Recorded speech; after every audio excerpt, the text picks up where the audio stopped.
अधुरै भयो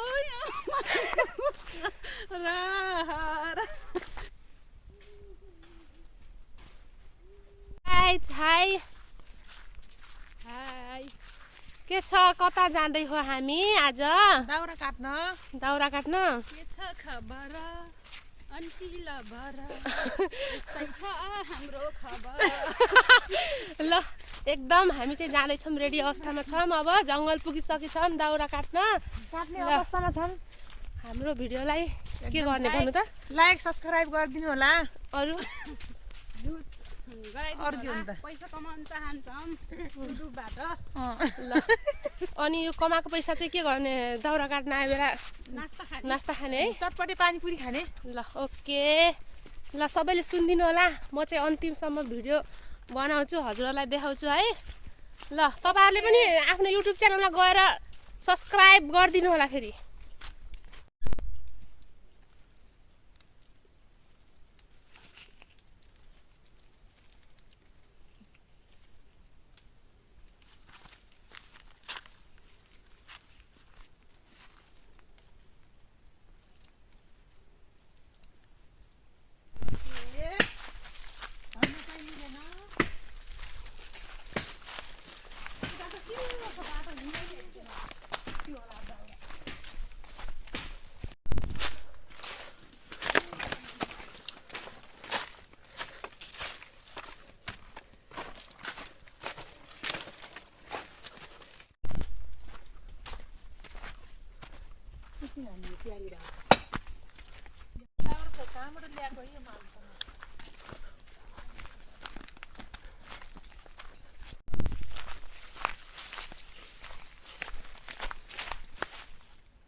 टाटा यसलाई के भन्छ तपाईँहरूकोतिर हाम्रो चाहिँ यस्तो फलेछ जङ्गलमा यस्तो फल पनि पाइन्छ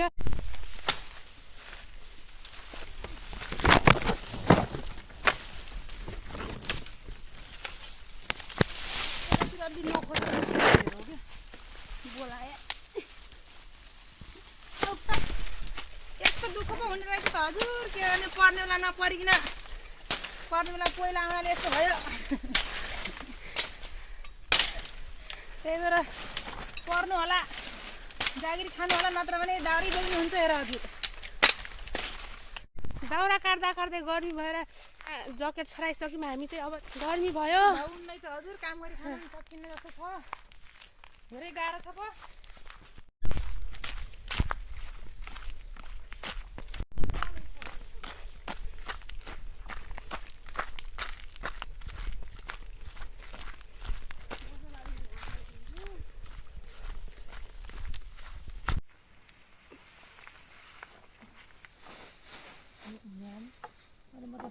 तले काट्ने भनेको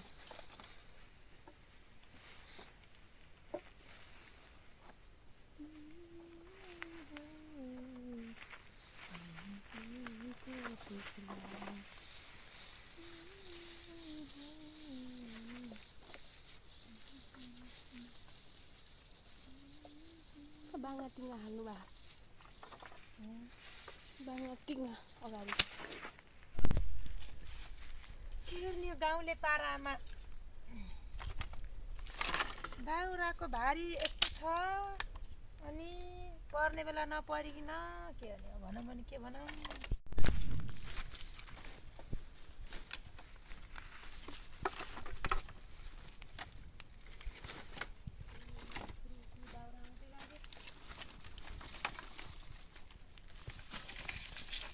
दाउराको एउटा पिएको धुलो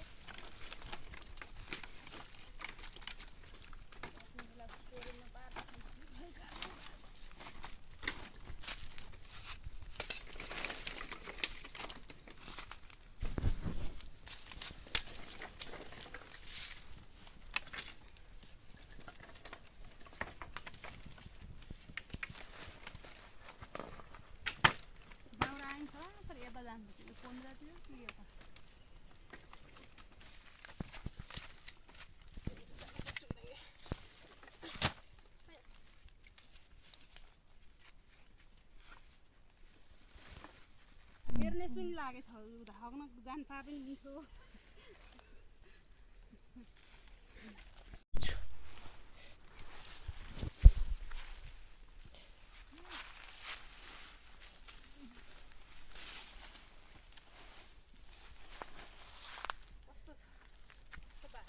ढकल आउने यहाँ बाबाले छोटो छ मेरो नानी स्याहारे झै स्याहार्नु पर्यो यो आजबाट होइन स्याहार्ला 5 वर्ष हुनु पनि स्याहार्ला 6 वर्षबाट स्याहार्ला 23-24 वर्ष हुनु पनि स्याहार्ने नि भयो यो पोइलको अहिले स्याहार्ने हो ज्या बाटो काट्छ नि बढ्यो बढ्यो छोटो रहेछ के रोक्नु कसले यो जरैबाट काट्नु आएको काट्नु पोइल स्याहार्ने त कहाँ दाउरा भारी बोक्ने होला र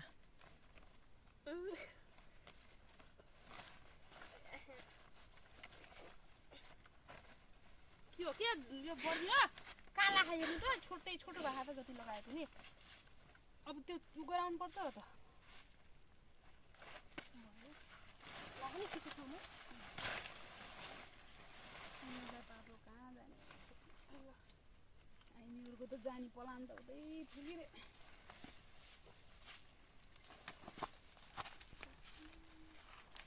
ल आउनु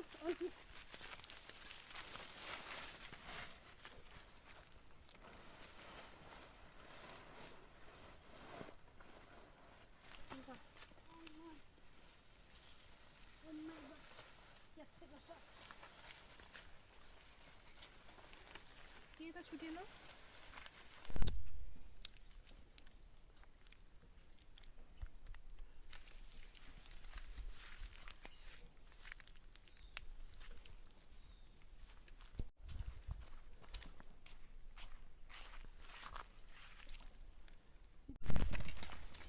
आज भारी